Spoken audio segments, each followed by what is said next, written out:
welcome back to the Metal Exchange. Justin and Chris back again. This week, going back to August 13th, 1991 for something, shall we say, just a little bit different as we cover the debut album from Mr. Bungle. But before we talk about anything, and I mean anything related to Mr. Bungle, how was your week and how are you doing, my friend? It was made all the more wacky, to say the least, because of this having to listen to this album for a week. So I want to first of all thank our good friend Rich for requesting this, just because I can't see a world where either one of us would have just randomly put this on without it being requested, and it was an interesting journey from day one to where we are now. I can't say there's been an episode or an album I've been more excited to talk to you about. Maybe not for all the right reasons, but I feel like this is going to make for a really interesting conversation because this is really unlike anything we've ever talked about. Yeah, or dare say anything I've ever heard, but I digress. I'll get to that in a second. When I was not listening to Mr. Bungle, I was listening to a lot of stuff that has come out recently, which is some of which was really enjoyable. And I will not go into detail on all of them just because I don't want to waste everyone's time, but a couple of really standout albums in my opinion. The first was by a band called Psychonaut. They're from Belgium.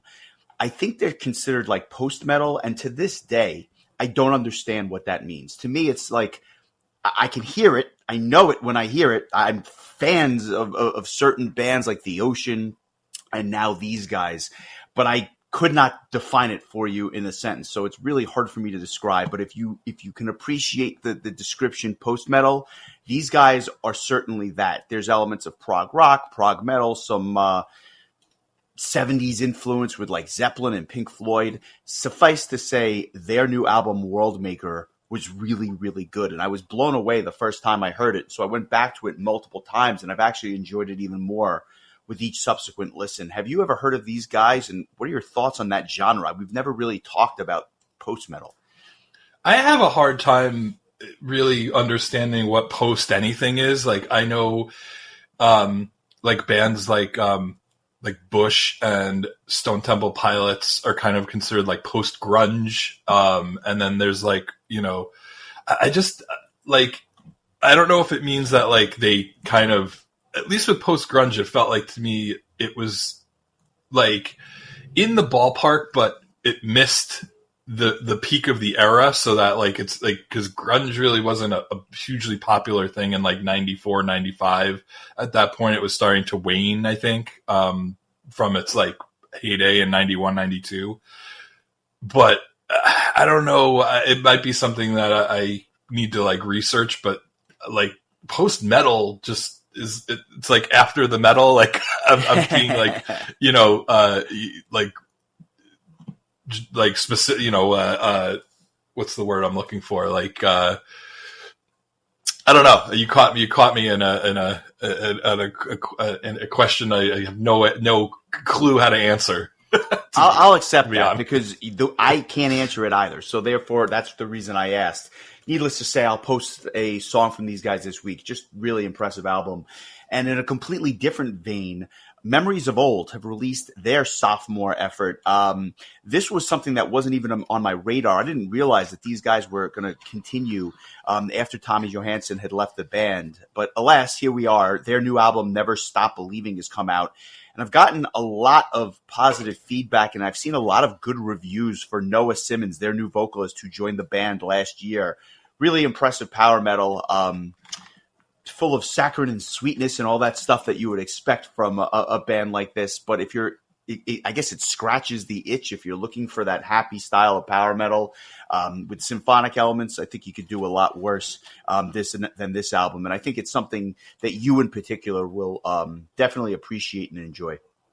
I'm really excited for this. I really love their debut album, and it wasn't just because Tommy did the vocals for it. It was just they wrote some really really catchy symphonic power metal tunes. And so I'm looking forward to this. A couple of tracks had come out, in advance of the album, but I'm looking forward to sitting down and listening to the whole thing. And the other band that Noah sings for, Questbound, they've only released a handful of singles so far, but I'm excited to see what they do, because that is also, a symphonic power metal band. It's a little bit more, I think, in the vein of like a Rhapsody, whereas Memories of Old, I think, is a little bit more in the vein of like a Power Quest. Either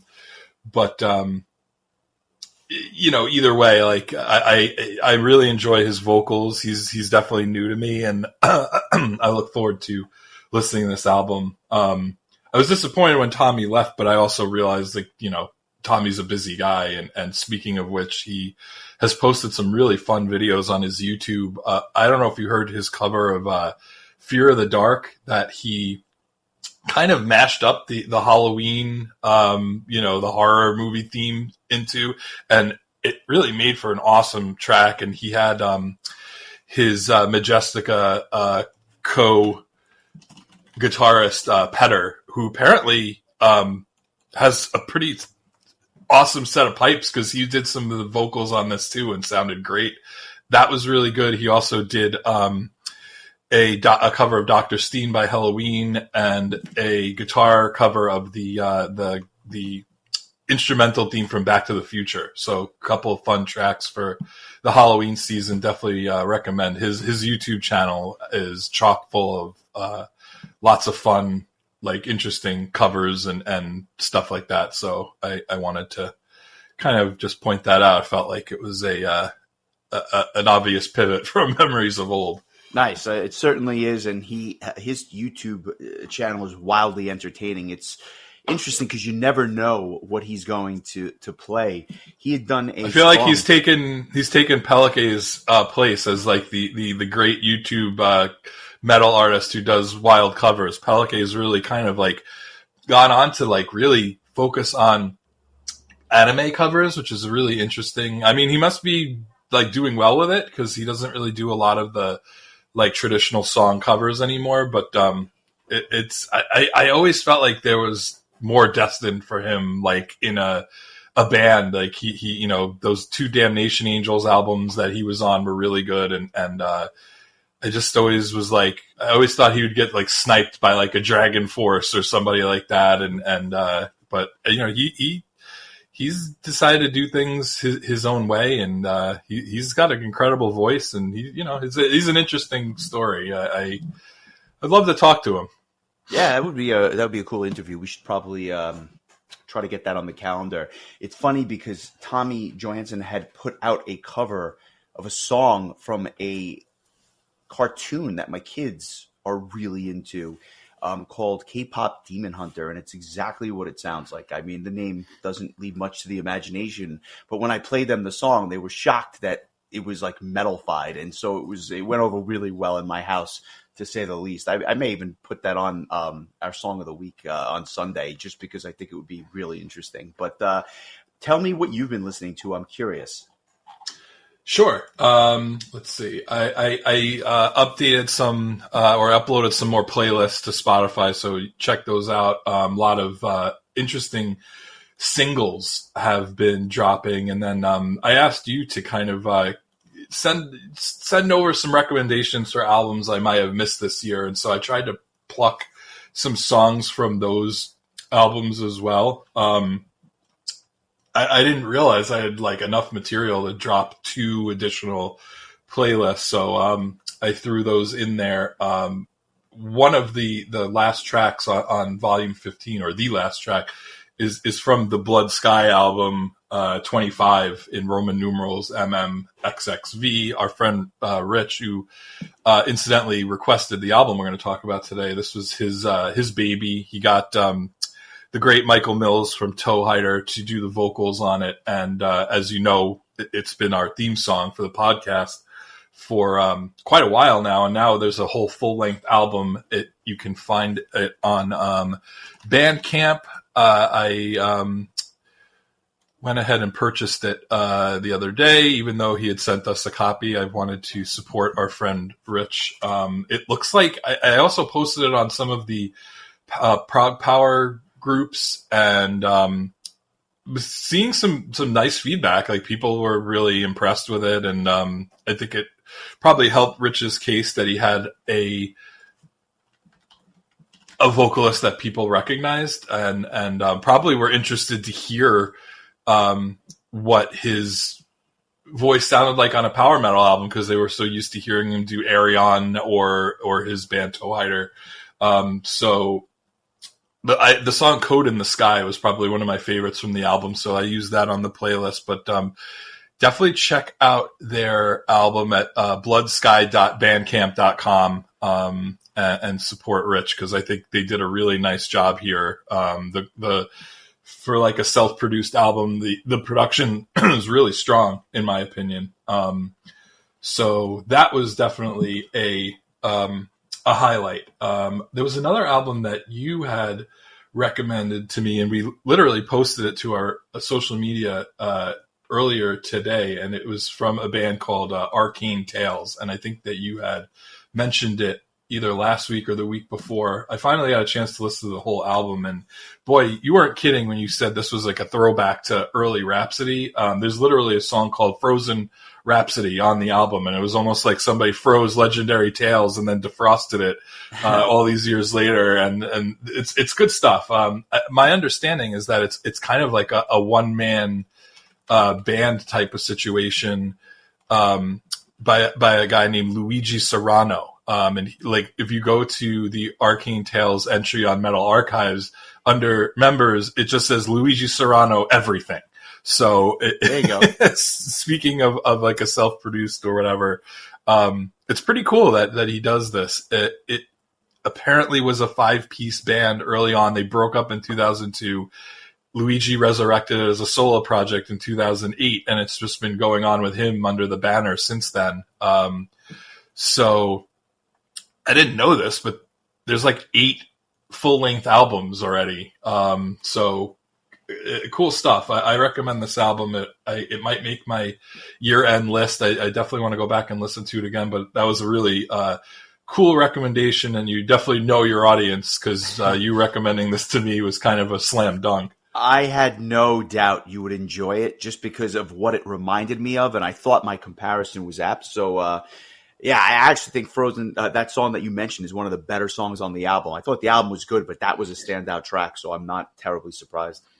Yeah, the new Battle Beast is also excellent. I think I mentioned it last week, but I'll mention it again. I've been listening to it. This is one I've been going back to because, first of all, it's actually quite short. It's only 33 minutes, unless I accidentally didn't download the entire thing. Let's see. It's an 36, easy listen. I will say 36 minutes. Yeah, not because it's short, but because it just it flows nicely. There's not really a ton of fluff. I was really impressed. I thought it was probably their most cohesive album to date. Yeah, the title track and Twilight Cabaret, I think, are 2 standout tracks on this, but it's a really good album. Yeah, it clocks in at 37 minutes, and it was interesting because when it would end, I would just be like, oh wow. It actually kind of left me wanting more, which is always a good thing. Their previous album clocked in at just shy of 50 minutes, so this is like quite a shorter release, but maybe that'll be a little easier for people to digest. But definitely look for this to be on my list at the end of the year with some of the more obvious band choices. But this was one I was looking forward to. And are there any other releases that you have an eye on towards the end, now that we have 2 months left? I was looking at the release list, and there's really not much like that's grabbing my eye or ear. So I think that, like, if I actually felt confident in my list as it was right now, I could release it now and probably feel like there wasn't anything that was straggling at the end of the year that would have made it. Is there anything on your radar? So the new De Facto album has just come out. I haven't heard it yet. That is something I'm eagerly awaiting. I would be lying, though, if I even said I knew what was on tap. I feel like I'm just, not that I'm behind the eight ball, but I just don't know any of the larger releases that are not coming out that are on the radar. I think a lot of the stuff is now getting pushed into 2026.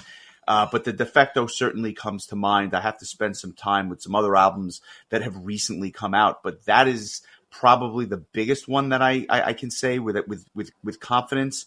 But we'll see. It seems like every week stuff is released, and I'm like, oh yeah, I definitely have to hear this, or I want to check this out. So it's easy for me to say no, and then all of a sudden I'll have 8 albums in my queue that I need to get through or want to get through, so that I can give them a good listen. I honestly, I don't know that I would have had the Defecto album on my radar if not for seeing the vocalist at Prague Power this year, Nicholas Sane, and he so with Aries Descendant, his vocals were just so, I feel like such a standout of that performance, that now I'm like, I want to kind of go back and listen to, not go back, but like just listen to this album that he's on with. I think this would be considered like his main band.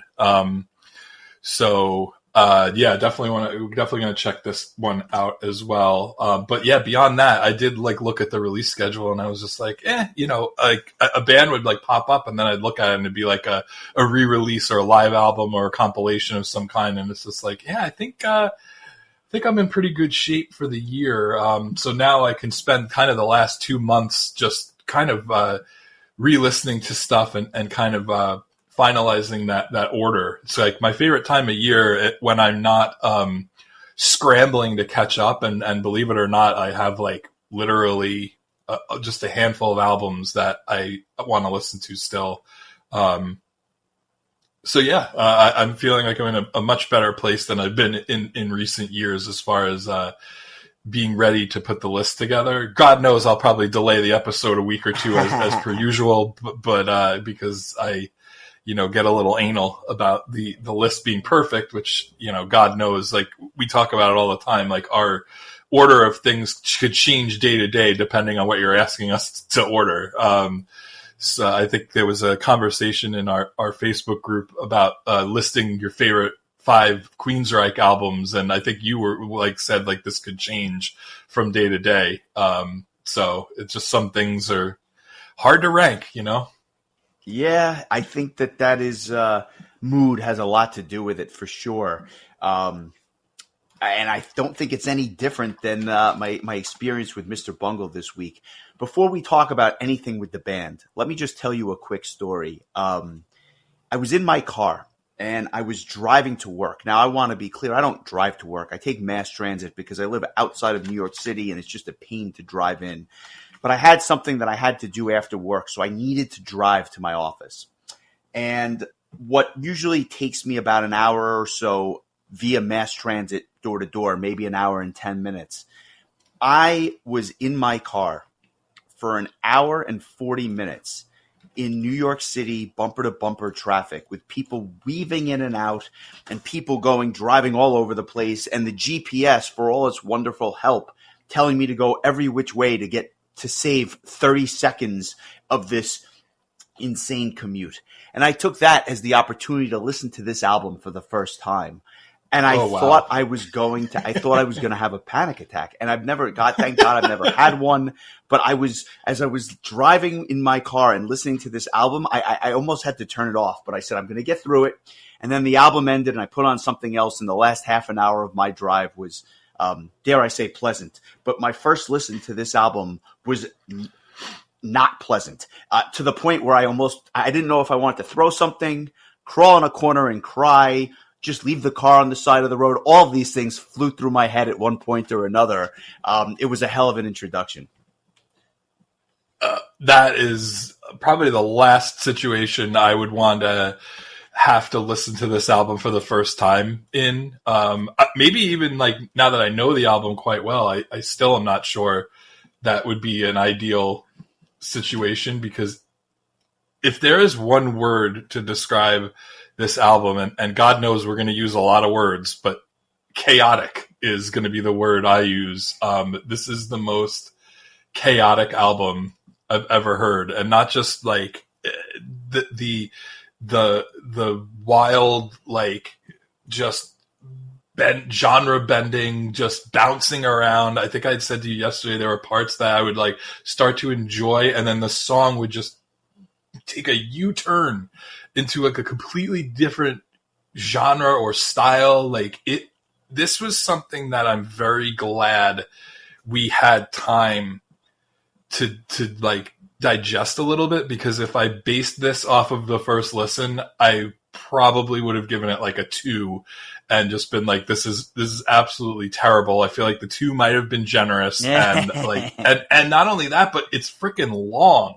It's a long album. It's 73 minutes long. Like it's just this, to put it, I'm going to have to like lean on Wikipedia a little bit, because and Rich for that matter, but, the Wikipedia entry says the album mixes a variety of musical styles, including ska, circus music, heavy metal, free jazz, and funk.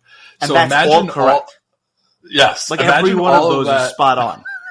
Imagine all of that like rolled into one, but not just in rolled one into track, one, but like every single one of the tracks has all of that stuff. Here's 30 seconds of a heavy metal guitar solo, followed by 90 seconds of freaky ass circus music, followed by like brass ska music, followed by like wild like Chili Peppers esque funk, funk rock with like jazz sprinkled in. Like, this is not a listen to once. And I mean, you could just listen to it once and never listen to it again and probably be fine. But if you really wanted to get this album or understand it, I mean, I'm not even close. I'm not even sure I'm 50% there, but I definitely feel like my last listen to it was a wildly different experience than my first time. And if that was like Rich's goal, then he nailed it there, because this one was definitely, I'm not going to say it grew a lot, but it was a grower. For sure. Like I said, I wanted to purposely crash my car or drive off a bridge the first time, and I managed to not do that and go back to the album several times. And I will say that with each subsequent listen, I noticed not only elements, but things that I actually really enjoyed. The problem is that it was also combined with 1,000 other things, and I'm still trying to figure out what was going on. One of the saving graces for the album is that the musicians on this thing are exceptionally talented. Weird, drug rattled, maybe, I don't know, but talented as hell. And one of them we've talked about, right? The singer, the keyboardist, and the production extraordinaire was Vlad Drak, otherwise known as Mike Patton, a guy that we talked about when we covered Faith No More's album that came out just 2 years later. To complete the roster, you've got Scummy on electric guitars and keyboards, otherwise known as Preston Spruance, Trevor Roy Dunn on bass, and my God, can that guy play the bass? That is one of the absolute gems of this album. You've got a guy, Clinton Barr McKinnon, on tenor sax and keyboards, Theobald Brooks Lengel on alto sax, and the sax is definitely present on this album. The alto sax, the baritone sax, I mean, it's all there. And then Heifetz on drums, Danny Heifetz, who is now, I believe, a drum teacher in Sydney, Australia. So this album actually drove him to the other side of the world after he recorded it, because he was so blown away by the experience that he's like, I'm moving to the furthest reaches of the world. And that's what we've got for a lineup. But as I said, these guys are so talented. And apparently, and I thought I read this somewhere, and if I'm wrong, somebody can correct me. I think they started out as an 80s death metal band, and then they just did a complete 180 and went to this experimental style. I would have loved to hear some of those early death metal demos from the 80s. Yeah, we'll save that for another day, I think, just because I'm a little overwhelmed as it is with what we did listen to. But shout out to John Zorn on alto sax on Love is a Fist, and helped with the production. Anytime I can mention somebody that has the name Zorn, I'm going to take advantage of that. Shout out to Zorn's Fried Chicken in Massapequa. If you know, you know. No relation to Zorn Heim, by the way. But anyway, yeah, this Who's new? was. Oh, by the way, that's an album that I'm looking forward to. They have a new album in the works. I should note that while Is that supposed to be out this year or next year? I don't know for sure, but that is an album I'm looking forward to. And same. Good to know. One of the things I found funny was that when I first listened to it, I think I had forgotten that that Mike Patton was the singer here, and so there were parts where I was like, "Oh, this guy sounds like the guy from Faith No More," because honestly, like, it doesn't really sound like him in a lot of parts of the album because he's doing so many wild things with his voice and whatever, and so then there's certain parts where I'm like, oh yeah, that's like the guy from Faith No More. And I think when I first listened to the album, I said to you, it reminded me of a combination of Faith No More, Devin Townsend, and a circus all rolled into one. And I stand by that. I think that was a pretty apt, description after the first listen. I've, since felt like there was a lot more going on too, especially like the sampling is wild, like just clips from the movie Blue Velvet and clips from random video games, clips from Sharon's Sex Party, clips from an educational film from the 50s. This is just an absolute, there's KFC commercial outtakes. Like, this is just the wildest ride.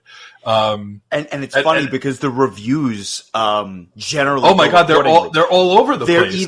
They're either praising this as a Picasso or a Da Vinci work of art, or giving it 1 out of 10. Picasso's the right one because it's definitely, the eye is definitely not like lined up on the face correctly, and for you, this was your blue period as you had to listen to it. But I digress. There's other people saying this is a 1 out of 10 and it's just a complete train wreck. So I see both sides of the argument. I think I fall somewhere in the middle. It's definitely not a 10 for me. It's not a 1 though. I'll say this. I'm curious to see if it makes it to 10 with our two scores combined. That is the $1 million question. When I found that it was a lot easier to listen to when I listened to a song. When you weren't driving on the BQE. Yes, no, full stop. That is accurate. I was when I was listening to this album towards the end of the week, once I kind of knew what I was in for, I would break up the listen. I wouldn't listen to all 73 minutes combined.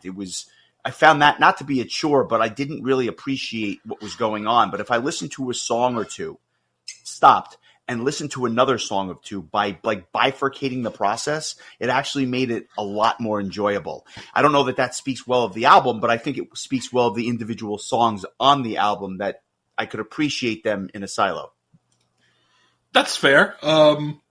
I just found like each subsequent listen, there were like certain parts that I would look forward to hearing. And then there were certain parts that I didn't look forward to hearing that actually got a little less irritating or like anxiety inducing. The more that I listened to it, it's definitely one of those things where I think the whole is more than the sum of the parts sort of deal. Yeah. Where just picking song of the week was like a damn near impossibility for me. I still am not 100% sure what I've chosen because there's certain songs that have aspects that I really enjoy, but almost all of those songs have aspects I really don't enjoy too. It's a real interesting exercise in patience and just kind of trying to appreciate the things that you enjoy and not, and not let the things you don't enjoy like ruin the experience, so to speak. But I think the best thing to do at this point is to read Rich's blurb, which in full candor I have not shared with you yet because I think it will be better served with you experiencing it for the first time live. And it's a long one, and I'm kind of glad that it is because I feel like Rich is probably in a much better position to explain this album better than either one of us because he's been listening to it since it came out. And did we mention that it came out in 1991? It's been around a while, so Here we go. I mean, he starts it off with a bang on the very first sentence. If you're going into this, which I assume you both are, with no prior knowledge of this album, then I can appreciate the position I've put you in. There you go. All right. So, it's like you've agreed to look after one of my kids for a week, and I failed to mention he's autistic as fuck, has ADHD, Tourette's, is a touch bipolar, but also has an unusually high IQ for his age. I, like most people, first heard about Mr. Bungle through Faith No More. The singer from Faith No More has another band, and he is wearing a Mr. Bungle shirt in the Epic video, which I don't think I had noticed before. Cashing in on his newfound fame, Mike Patton convinced Warner Brothers that his other band is really good and should have a record deal, and remarkably, they obliged. The album dropped in 1991. I saw the music video for the song Quote Unquote, and it was unlike anything I'd ever heard. Did not like it. The song was originally called Travolta, but Warner Brothers made them change it after the first pressing to avoid legal issues. Quote Unquote is the name of Travolta's biography. So the album got regular plays at house parties, but it was just background noise. And then one day it just hit me. I was in a pitch black windowless room with those glow star stickers all over the roof and walls, sitting in a beanbag in an altered state. Up until that point, the craziest music I'd heard was probably Watchtower, but this went further, blending so many genres. I didn't know music like this could be made. My eyes were open. This album is an influential / impactful to me. Or I'm sorry, this album is as influential / impactful to me as Van Halen 1, Images and Words, or Steve Vai's Passion and Warfare. Lots of bands around this time were incorporating / mixing funk and metal and rock, but Mr. Bungle on the self-titled album just took it so much further. The majority of this album was written and featured on previous demos when the guys were in their late teens, which also blows my mind, and explains some of the questionable lyrics. The album was produced by avant-garde jazz saxophonist John Zorn, who was obviously an influence on them. This was recorded mainly on tape, too, not just edited in Pro Tools, so that's also a testament to the abilities of the guys in the band. They are obviously big fans of the David Lynch movie Blue Velvet, as lines are quoted throughout the album in songs or the weird interludes. This band and album in particular influenced a lot of artists. System of a Down, Incubus, Korn, and Slipknot all openly admit to borrowing from the band. Slipknot even stole their stage clothes idea from them. Anytime you hear circus music and prog metal, you can pretty much guarantee it's because of this album. And then he put Haken in parentheses. Anyway, I look forward to hearing your thoughts on this, quote, underground classic. Probably too much to digest in a week. Took me years. If I had to pick a song of the week, it would be Stub-a-Dub. So, Rich, Nice. Thank you for that. It's a really well said and nice little journey through Rich's formative years listening to this album. I love that. And I think the description up front is definitely apt because that's kind of what I felt like. It was just, throwing all those different emotions at the same time with the chaos and everything else. But he does make one point that I want to hit on before we delve into the tracks themselves. And that is the fact that, as I mentioned, when I first heard it, I wanted to drive off of a bridge. And by the second listen, I started to notice things that were enjoyable. And it slowly started to grow on me. It took him years. I think it would take me many, many months to get to that same level of appreciation. But I should note, although I'm going to obviously pan some of this stuff because of its sheer wackiness, it's been trending in the right direction with every listen. And I've probably listened to the album 8 or 10 times by now because I had to spend more time and effort on this one release, to say nothing of its length, as compared to every album that we've had to cover on this podcast. So he really did give us a homework assignment, but we're trending in the right direction, despite the fact that this is just simply bonkers. And so for that reason, when we go into the songs themselves, I'm not going to do a deep dive as to every note or pivot because it's just simply impossible, and we'll be here for 3 weeks. Yeah, that is true. And we've talked about at some point in the future, like going back to albums that we've reviewed before. This seems like this would be like maybe number one on that list because like Rich said, like it involved an amount of marination that we just did not have the time to do. And, the album is now 34 years old, give or take. And I don't know that I have another 34 years left on this earth to spend the time with it that Rich has. But, God, God willing, it would be interesting to go back to this because there was, I wouldn't say like the light bulb went on, but like by the fifth listen, I was kind of like, this is more like I went from like detesting it to being like, there are some really interesting and cool things going here. And I could completely understand both sides of the coin. I could understand why someone from Entertainment Weekly would give this album a D-, using adjectives like puerile and unlistenable, take on an entirely new dimensions when applied to Mr. Bungle. Whereas Trouser Press, which is an outstanding name for a review site, by the way, is a rock and roll magazine started in New York in 1974, called it one of the most ambitiously random, fractious records in recent memory and one of the finest records of its kind. So literally night and day reviews, and I can completely understand both sides, but I'm thinking that the guy from Trouser Press probably listened to it more than once, whereas the Entertainment Weekly person who probably was like covering Michael Bolton the week before put this on and was absolutely like appalled and confused and didn't know what to do. So I think I land somewhere in between those two reviews, but you know, we'll see. Yeah, I love it. I love everything about what this wound up being. Let's get into it.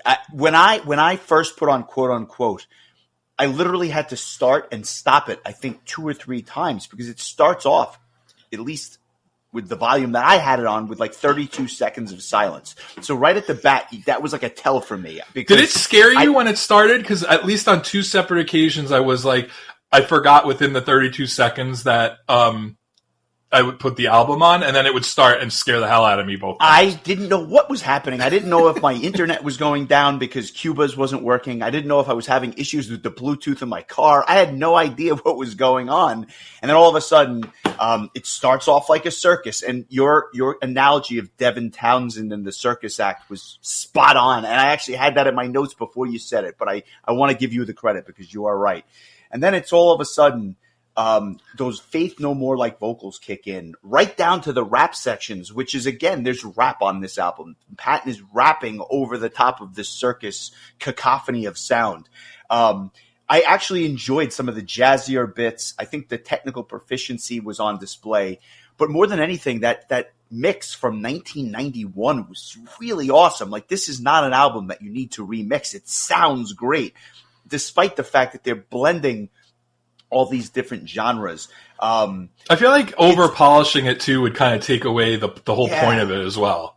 I think that's a very astute point. And I think that this opening track is one of the more accessible tracks because of that metal riff that you hear in certain spots, let alone the random sax and the train car at the end.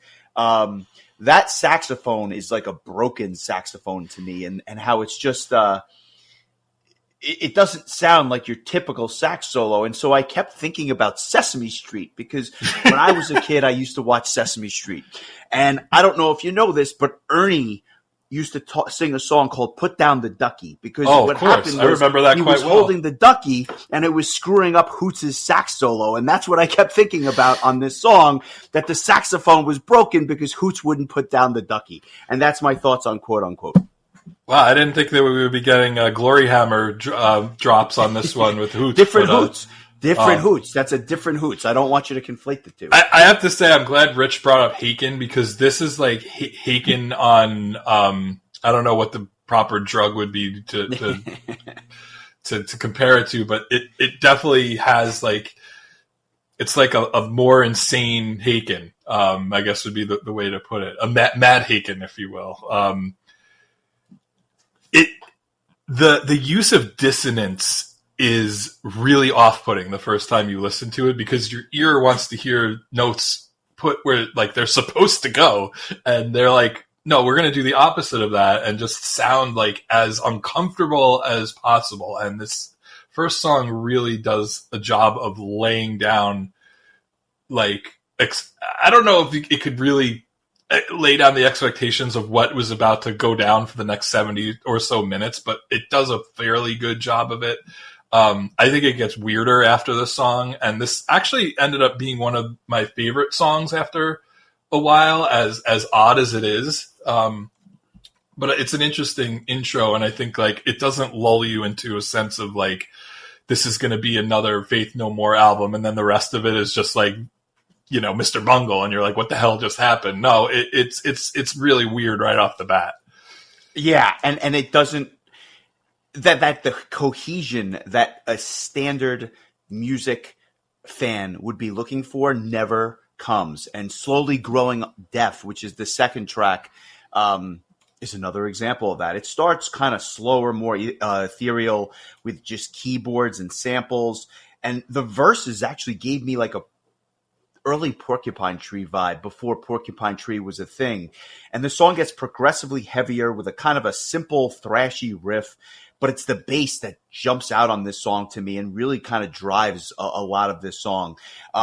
Especially like around the 3:30-minute mark. I thought that it really sounded like a mix of Red Hot Chili Peppers and Anthrax, which was kind of cool. This was one of the songs that I really considered making my song of the week. I actually like this more than a lot of the others. And that old-timey TV commercial at the end of the song is just like a really interesting touch. There's something that gives me a nostalgia pop there, and I'm not sure why. Well, I'll make it my song of the week. It actually wasn't going to be for most of the week. Believe it or not, the next track, Squeeze Me Macaroni, was penned in as my song of the week for most of the week just because I enjoyed that knick-knack, paddywhack part so much. But the more I listen to Slowly Growing Deaf, I really love the... I don't know where the chorus is. I don't know if I could figure out where the chorus is on any of these songs. It's just so not like music theory was used whatsoever in this. But the part where like it really feels like a I guess it's the chorus, is like it has a really catchy heavy metal kind of vibe to it. There's a heavy guitar riff. It's a kind of a hooky vocal line. And then like it's just funny because the song will just like grind to a halt and have that like little that weird little like funky guitar riff, and then like it would go into those slow like Porcupine Tree like passages. But I would argue this is like the closest thing to like a classically constructed song that you're gonna find on the album. It isn't without like random screaming and whatever, but like I kind of dug this song, and even though it was like 7 minutes long, and face it, like most of the tracks on this album are 6 minutes or longer. I ended up really liking this one, and no offense to Knick Knack Paddywhack, it kind of lost its positioning throughout the week, but I feel pretty confident that this was my favorite song, so let's give it a listen. I don't know what the frig part I'm going to pick for the minute, but I enjoyed this one, so let's give Slowly Growing Deaf, which the first time I listened to this album I was hoping would happen, a listen.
An excellent selection. Like I said, it was in contention for me.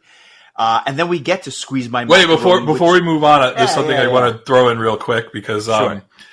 This song, according to Trevor Dunn, was inspired by the ironic need to wear earplugs while listening to music, and also people's inability to listen. So I thought that was kind of fun, and it was later designated as part of his Sleep trilogy, with the other two being featured on the band's second album in 1995. So I just wanted to throw that out there. Nice. I'm curious because you said that for a while your song of the week was Squeeze My Macaroni. And other than the fact that it's your Italian heritage, which obviously drew you to this track, I'm curious what about Squeeze My Macaroni stood Well, out to you for I most should of point the out week? it's Squeeze Me Macaroni. Squeeze Oh, My I'm sorry. Macaroni is a very different thing. Yes, you're absolutely right. Squeeze me macaroni. I'm sorry. You're right. Tell me why that was for a while your song of the week. I just really like the funkiness of it. It reminded me of a lot of the we've done like quite a few of these like kind of like funk metal type albums, which I think kind of helped prepare me for at least a portion of this. But this one I think kind of comes closest to it. There's a lot of like wacky kind of ska brass instruments that come in, but I love the kind of like scatting of the vocals and just like the knick-knack paddywhack part of the song, like just kind of just tickled me, like the way that he said it. It's just got kind of like a goofy, like weird ass band at a coffee house, just like just riffing kind of vibe to it. But this was another song that I was like, I think of all the songs on the album early on, this was the one that I found to be the most palatable off the bat. It's weird. Don't get me wrong. It's weird. It's called Squeeze Me Macaroni, for fuck's sake. But it's I don't know. It's not bad. There's a lot of really good bass work here, and I think that kind of speaks to the funk element going on here. But cool track. I enjoyed this. It just felt like a fun. I could say this probably about a lot of things, but a fun marriage of genres. The way it starts with that percussion and the bass, I kind of enjoyed when the instruments kick in. And it's this funky blend of like 70s disco with modern prog. So like in my mind, this is like Earth, Wind, and Fire meets Polyphia, which was, yeah, I know those two have never been said in the same sentence before, but Wow. Tell me if I'm wrong. Really cool riffs, awesome sax. And then all of a sudden, there's a shout out to Rick Steiner. There's this dog barking out of nowhere. And I'm like, I don't know. They just throw in the dog barking. The vocal styles that are employed on this track are amazing. The samples made me laugh. And the way I kind of wrote my notes about this song, I said, quote, "Knick Knack Paddywhack, this is my song of the week." And it is, because I love this song. Nice. And it was the one that resonated with me the most. So I'm glad you didn't choose it. I'll choose it as mine. Go ahead and Squeeze Me Macaroni, and we'll be right back.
You know, in the past, we've talked about tracks that are aptly named, and I think Carousel is just that.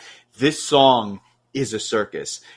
Really good use of brass and old-timey jazz music. The vocals, again, stand out on this track. I think that they don't overpower the music, but they accent it very well. And it's cool hearing all these different vocal lines in each ear when you wore it with headphones. You actually heard different vocal lines in the left and right channel. Kind of a cool mix. And then all of a sudden they throw in some surf rock because what do we need on this? We need some ventures. So that's what we get on this track. It's obviously a clear nod to an amusement park, but only if every single ride went completely awry. And that's kind of the best way to describe it. I actually thought that there was a chance that this was going to be your song of the week. Yeah, that's fair. Ska music kind of had what's the right word I'm looking for? Like in the mid '90s, it just kind of had like a surge in popularity. I think kind of in that post grunge to circle back to the post comment from earlier. That kind of mid '90s, late '90s post grunge era. It became kind of a popular thing with bands like Mighty Mighty Boss Tones, and I'm trying to think of the band that sang Superman. Goldfinger. Yeah, Mike's old nickname. That's what the beginning of the song reminds you of. Then you're right, like it goes completely to like Dick Dale territory, and then then we're watching Pulp Fiction, and then it gets like fucking crazy and dark. This actually, man, I feel like my score for this album is increasing as we go back and talk about it, because like I don't know, I kind of like this one too. It's just weird. It's a weird ass song, and I think you listed all the appropriate genres that take place here. But I think like the return back to the saxophone kind of grounds the song as much as it could be, and so it makes for an interesting tune. Circling back to Squeeze Me Macaroni, in case you couldn't tell, it's a song featuring strong sexual themes being illustrated through food metaphors. So I think we probably could have come up with that on our own, but I wanted to make sure I mentioned that. And then the carousel just kind of ends with like this like demonic like carousel music. So, but boy, I feel like it takes a turn, and I'll mention I love that there's a little nod to RBI baseball at the end of Carousel. Love that game as a kid. The hours that I spent in the late 80s playing that game are countless. We move on to Egg, and I have to say, I think this has got to be, I don't know, this is one of the most insane songs on an insane album. Curious your thoughts on this. Did not enjoy this track at all. I mean, I found like very little redeeming qualities about this track the first bunch of times I listened to it. It was like Red Hot Chili Peppers meets a Weird Al comedy special. and the whole time I'm thinking to myself, all I want to do is listen to the Mighty Mighty Boss Tones while eating an omelet. That was my headspace for this song. There are so many different genres and speeds and stuff that they get like an A+ for ingenuity, but it did not land for me at all. And I can't really explain why. And then you get to the la la la parts, and I kept thinking about Pee Wee Herman and Pee Wee's Playhouse. This song was so weird that of all the tracks, this is the one where I still like kind of don't get it at all. Well, it's funny you mentioned Pee-wee because that educational film sample that you hear in Love is a Fist was actually played on an episode of Pee-wee's Playhouse years after it came out in the 50s. So, yeah, this is a song that just never landed for me. This was a rotten egg for me. I get like what they were trying to do because it's a solid almost 11 minutes of like chaos, but it just never really comes together for me. There's a funny little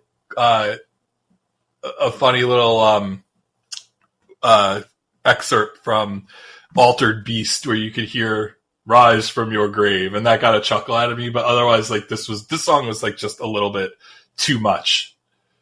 Yeah, I agree with that. I will say there is something funny. Like he towards the end of the song where he's doing, each time he says there's no place like home, and it's like a little bit more frenzied and demonic than the last one. And then finally he's about to do like one last over the top and he just can't do it. And he just starts laughing. And there was something like so like real about that. Yeah. It was just so real. Like it just was like, all right, I think I've reached my peak on this, no place like home part. And so that kind of made me laugh. It made it feel like they literally just did this thing in one take and just were like, we're good. Like eat it, Liquid Tension Experiment. Like, you know. Yeah, that's a great catch. I think you're right about that. And I do appreciate that, especially because it was, again, recorded to tape, which is not how they're doing things nowadays. And I think that there's something genuine about that. And that's how Blood Sky records. Oh yeah, absolutely. Absolutely. And analog for about exactly. And then we moved to Stub-a-Dub, which is the song that Rich had highlighted, probably his favorite.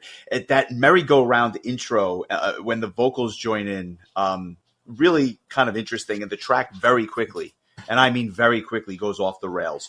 It has that wild circus vibe, but there's also this like veil of mystery, I think, behind this track. And my question as I'm listening to it was like, how does someone even think to write a song like this? Like, how do you have to be in a headspace to come up with something like this? I believe illicit substances, I think, have to be a part of it. I would just have to think so. Or just a shitload of coffee. Or maybe both. I actually, for some reason, really enjoyed the show tunes sections on this particular track, and I thought it was much better than Egg, the prior track. It was quirky for sure, but just more enjoyable, and I found it to be a wild ride up until the last 30 seconds, where I thought the outro was a bit deflating. I have to say, like, the beginning of the song, when the vocals come in, for whatever reason, made me think of Avenged Sevenfold, and I could have sworn I read somewhere, as a matter of fact, Sinister Gates of Avenged Sevenfold has called this album one of the most incredible pieces of music he's ever heard in his life. So the kind of like soft vocals from Patton remind me of M. Shadows doing soft vocals. It's weird. I don't know. Of all the things I was not expecting to think of Avenged Sevenfold when listening to this. And then, like you said, it can't stay in one lane for very long. I do enjoy, there's a part of the song that I find really interesting, but like, I can definitely see why, Rich would choose this as his song of the week. It's probably one of the least offensive songs in my opinion. I like the part where like the keyboards just come in like dun dun dun dun dun dun dun dun dun. It has almost like a kind of a haunted house kind of vibe to it. This, I'm so glad that he chose he didn't plan it. It just worked out this way, but that we listened to this so close to Halloween, because I feel like if there was any time of year to listen to this album, this was it. Yeah, I think that's well said. It definitely has that kind of a vibe to it. But we're not done, because My Ass is on Fire, the next track. This was another one. What a segue. I mean, listen, this was another one that it was like they threw notes in a blender and they just wanted to see what was going to pop out. And around the 1 minute mark, oddly enough, all of a sudden it reminded me of a prog metal band from New York called Jolly, which I like. How does this happen? Just for a little bit of the song. And I thought the riff was really good. About halfway through the song, however, the song kind of takes a turn and it gets angry. I suppose if your ass was on fire too, this is what would happen. And it's a weird blend of thrash and kind of angry early 90s alt rock from that same time period. So it's not my favorite song, but it definitely grew on me more than Egg did. And then up until that point where I think it literally did give me the panic attack in the car, because I remember listening to this. I was on the BQE and I'm like, I just have to get to work. I just have to get to work. And I love that old timey commercial sound at the end. So this one grew on me. Egg, not so much. This one, I think I had a hard time with this one. It's definitely better than Egg, I'll give you that. It gets like murdery at the end. I'll say that's accurate, yes. I don't know what better word to use to describe it than just murdery. Yeah, I don't know if I have much more to add to this one. I just didn't. It never really clicked for me. There wasn't even like a part of the song where I was just kind of like, oh, I'm kind of digging this. This one was just it felt kind of like an angry slog to me. So not my favorite. Talk to me about another one of your topics that I think you enjoy. The Girls of Porn, the next track. What were your thoughts? I mean, first you see the title, right? But then you actually hear the sound effects and the lyrics, and you're like, I can't believe I'm listening to this. But do you have any thoughts about this song? Because I will admit, it might be it's not my song of the week. I don't want my name associated with this in public, but it might be my favorite track on the album. It definitely has a kind of a really fun, jazzy kind of vibe to it. The lyrics are definitely, not something we're gonna, delve into too deeply. I mean, the song gives away, in many respects, what the lyrical content is about. I don't think it is a surprise by any stretch of the imagination. Yeah, I do like. It definitely has that kind of like jazz fusion kind of vibe to it, which I enjoyed. I think it's a decent song. I think for me, like the album really like is strongest the first 4 tracks for me. Like I think that it's definitely after that a lot more hit or miss. This song is all right. It's a little less frightening, I guess would be the word for it. Has some, I enjoy, like, I just enjoy brass instrumentation mixed with like metal and stuff. So this does a nice job of doing that. Solid tune. Not my favorite. I think that's fair. I think of all the songs that grew on me more than the others, I think Love is a Fist is probably the one that grew on me the most. That 80s thrash-inspired guitar riffs before that jazzy dream sequence was a kind of a nice touch. And then the scratching sounds kind of give me a little bit of a nervous breakdown, but the musicality behind it was rather good. A solid sax solo, and then there's some doomy, sludgy parts at the end that actually counter the riff, and I enjoyed that too. I was waiting for Ozzy to show up and be like, "I am Iron Man." Yeah, hey, 100%. And like I had the same type of vibe, but I don't know that I cared for this track much the first time I listened to it, but by the end, it was in contention. It was probably my third candidate for Song of the Week. Yeah, like all the like kind of like scratchy sounds or whatever. It's almost like a dissonant tea kettle going off. Like it's like so like I don't know, unpleasant. I don't know. Like I feel like I kind of.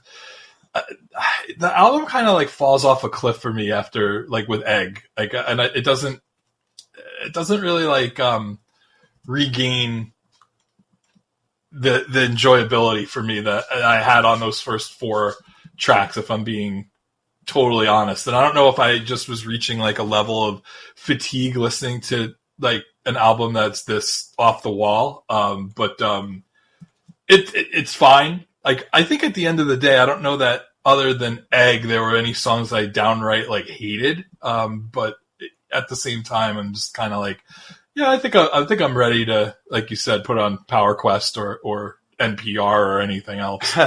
I think it goes back to my point from earlier, which was that if you break up the tracks and listen to them almost in isolation, I think there's more of an enjoyability there because fatigue sets in around the 40-minute mark, let alone the 75-minute mark or 73-minute mark when this album ends.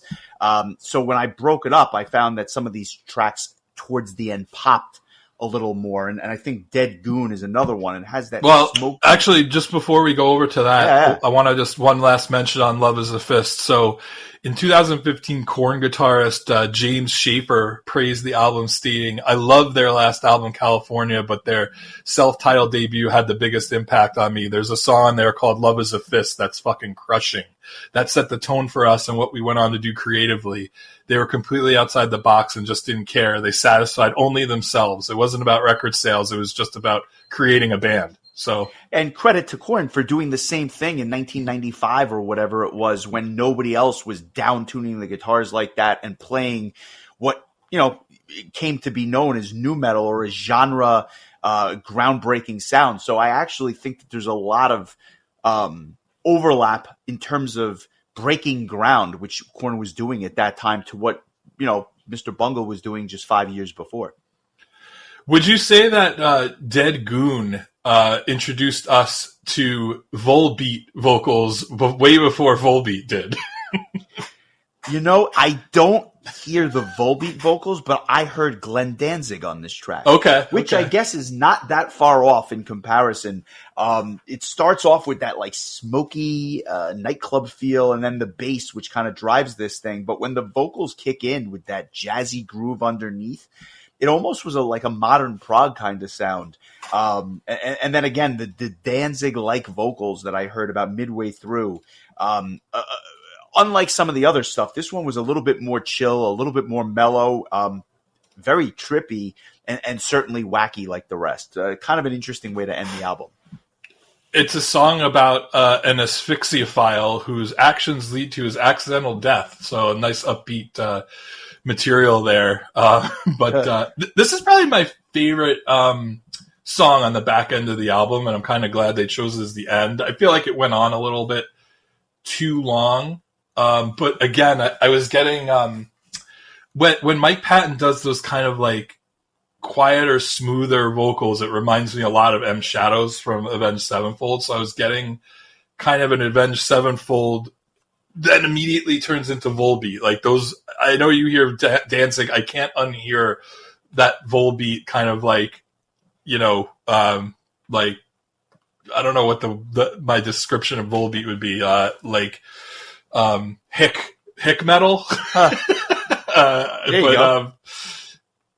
This song had some good parts to it that I enjoyed. I just feel like they kind of stretched it out in the last few minutes, making it maybe a little bit longer than it needed to be. But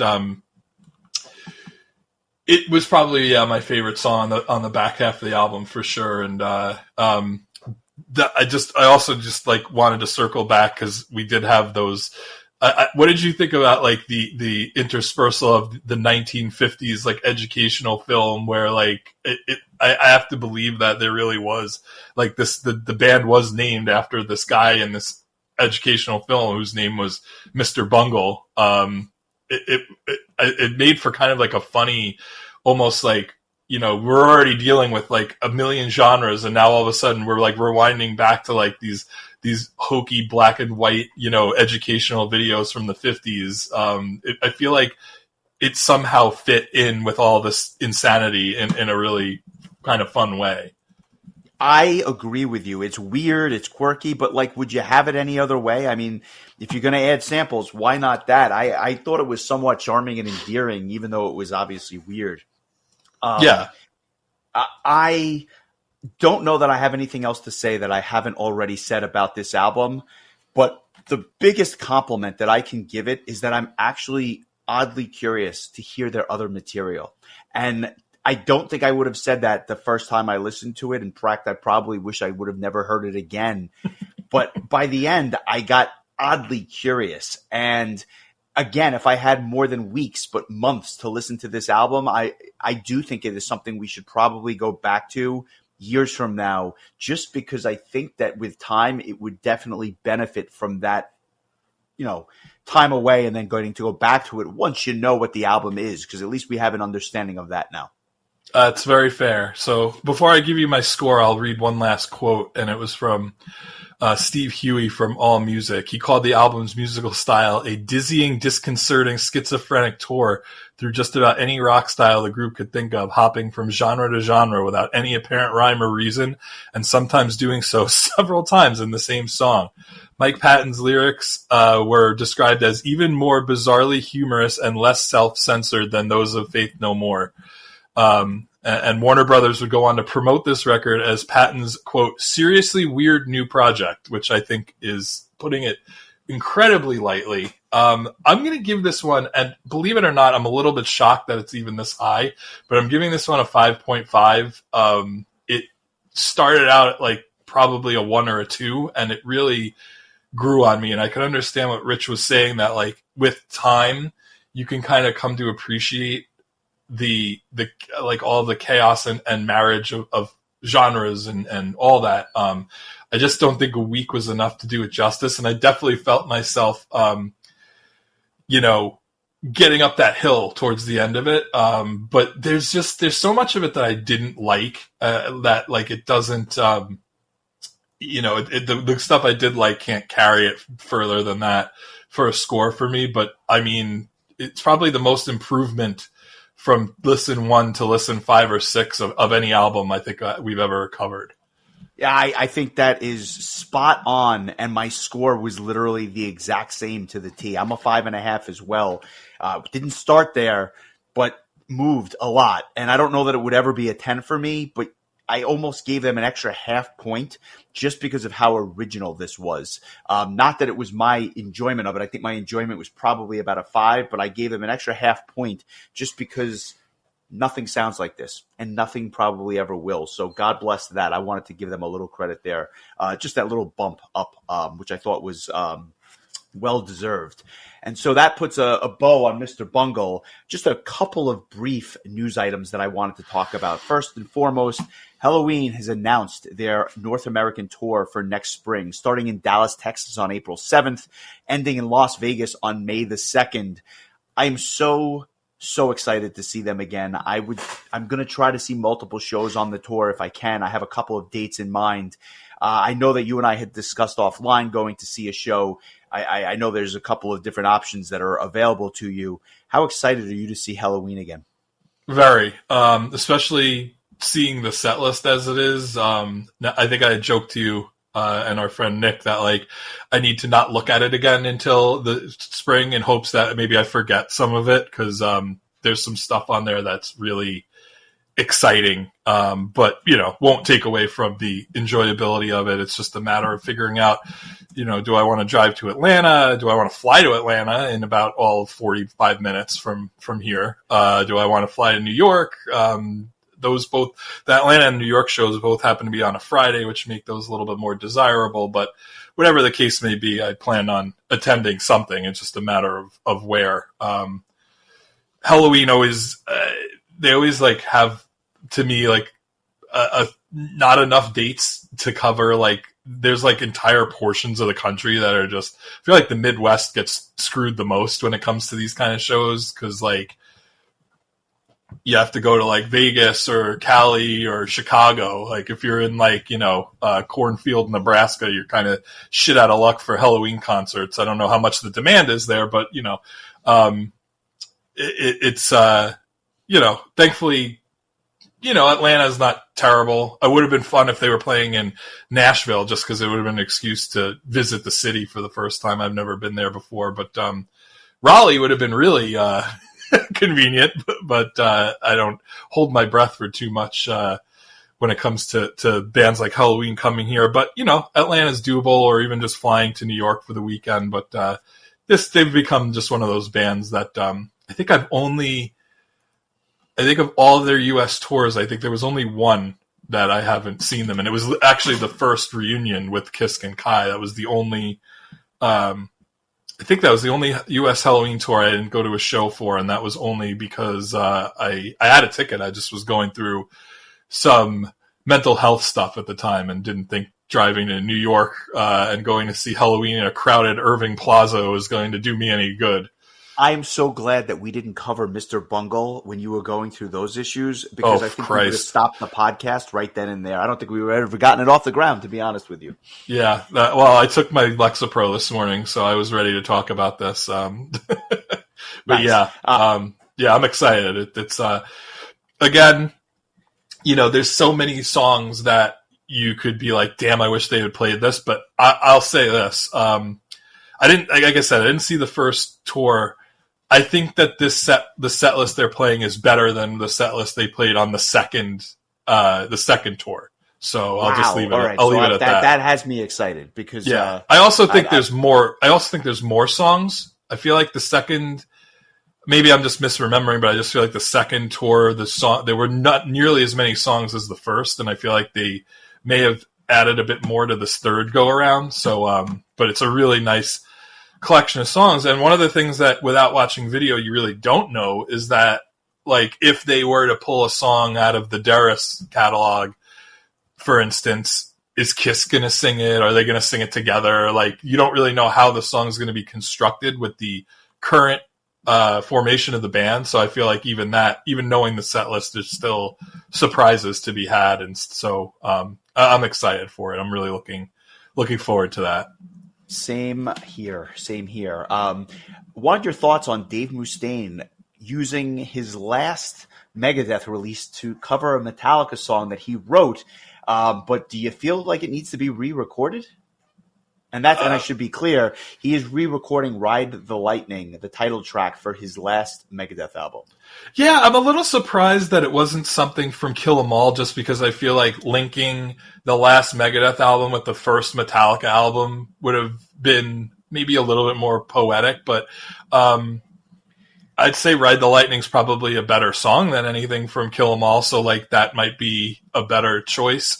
It'll be interesting. Like, he sounded great on the first single, and like we said, we don't know if there was any, sweetening or anything involved there, because, he's been sounding pretty rough live. But why not? Like, it's he wrote the damn song, so why not? And I don't know if you caught the little blurb that he released, but he didn't come across as like spiteful or whatever. He just sounded like it was more of a tribute. He had a lot of nice things to say about James Hetfield's guitar work, and so it should be interesting. I think it'll be kind of cool. I wonder if they'll play it live. I am curious to hear it live, obviously, but I'm curious to hear his rendition with the benefit of 40 plus years of hindsight. It's one of my favorite Metallica songs. I think the song is perfect. I don't think it needs to be changed, but curiosity has the best of me. So I'll certainly check that out when the new album comes out. And lastly, Children of Bodom coming together for a Celebration of Music concert in Helsinki next February. I thought this was cool. Obviously, that band, given the fact that Alexi has passed away, I thought they were going to be on infinite hiatus, but they are doing a get-together show in their hometown or home country of Finland. I thought that was a nice little tribute, almost kind of like what Rush is doing on the tour, but Children of Bodom doing the same thing for a one-off. I was going to say, I feel like Rush is inspiring bands to be like, yeah, just because somebody has passed, we could still do a concert and celebrate like their music. And it's always tough when it's the singer, because there's just something about replacing a singer that changes the dynamic, I think, more than any other instrument. But it'd be fun to go to. I don't know that I would travel for it, but if it was like coming to the States and was in a reasonable driving distance, I think I would love to see something like that. I agree with you. I'm not going to travel for it, but I do think it would be very interesting to see. So hopefully they record it or do something where people get to see it if they're not able to attend. Did you ever see them live at any point? I have never seen them live. I got into them long after their heyday, and we obviously covered one of their episodes in the archives. I'd love to do another one. But that being said, it was a band that kind of just passed me by the time that it was something I wanted to see. Yeah, same. I got into them pretty late. I don't know that they did. I'm trying to think if they released maybe one new album before Alexi passed away by the time I became a fan. But they're a band that I've come to really enjoy. I really like that frenetic style of melodic death metal that has like a lot of power metal elements married to it. And I quite liked Alexi's death vocals. Like, I kind of got into it. They were probably like my what do you call it? Like entry gate or whatever to melodic death metal. Because of the overlap between their sound and just straight up power metal. I think that was why, more than anything, you probably were drawn to it. Yeah, that makes sense. So with that, we are going to do another album next week, and it's my choice. It's been a little bit of time, but it's an album that I had mentioned a couple of weeks ago that was in the queue, and then I decided to bump it because of scheduling reasons. It just made sense to kind of push this back a little bit. But it is an album that I have thoroughly enjoyed for the last 10 years and something that I find myself going back to, although it has been maybe about 2 years since I've listened to it. So I want to, I'm curious to see if I hold it in such high regard as I used to. The band is Draconian. The album is called Sovereign, and it came out October 30th of 2015. So we're going to celebrate its 10-year anniversary. a gothic death doom style, which we haven't really done much of on the podcast. But I'm not only curious to hear your thoughts, but I think it actually, by doing Mr. Bungle this week, you may actually grow to enjoy this almost by default, because at least it's more focused. So I thought the timing was especially good on the heels of the Mr. Bungle episode. Are you familiar with these guys at all? There's the one track from this album I know better than the rest, and that would be The Wretched Tide, which is the second track on the album. It was on a playlist that you had made a long time ago. Yep. Not 9 years ago, as a matter of fact. Consistent, if nothing else. I liked them 9 years. I liked the album 9 years ago. I still like it. So I think this will be an interesting discussion. It's just a little bit of a different sound, obviously slower paced than some of the stuff we've talked about as of late, but something that I wanted to cover, and certainly timely, given that it's on the heels of its 10-year anniversary. Sounds very good to me. The little I've heard from this band I've enjoyed, so I think this will be a good choice. I have a very interesting choice following week that I think might take you a little bit by surprise. Also, I wanted to throw out a thank you to our friend Chris Willenbrock, who jumped up his Patreon sub. And because of that, we are going to move his request, or his next request, to December. So we will be revealing that in a couple of weeks. But just wanted to say thanks to Chris for, I guess my pitch for joining the $10 tier to get involved with the Facebook chat actually rang true to somebody. So I guess never stop advertising would probably be the lesson here. There you go. I like it. And thank you to all of our Patreon members. We appreciate you listening and supporting the podcast. We've gone long. I never thought we would do this much on Mr. Bungle, but here we are. I assumed that once, like, this morning rolled around, I was like, oh, this is going to go long, just because there's a lot to say, and there was. So, yeah, thanks again, Rich, for this really good request. Like, it's not one of our highest rated episodes ever, but it was probably one of the most interesting ones to discuss, and I think that's really that's what matters. I think most at the end of the day. Yeah, I agree with that. So I echo those sentiments completely. That said, I hope you have a wonderful week, and I will catch up with you soon. Sounds good, my friend.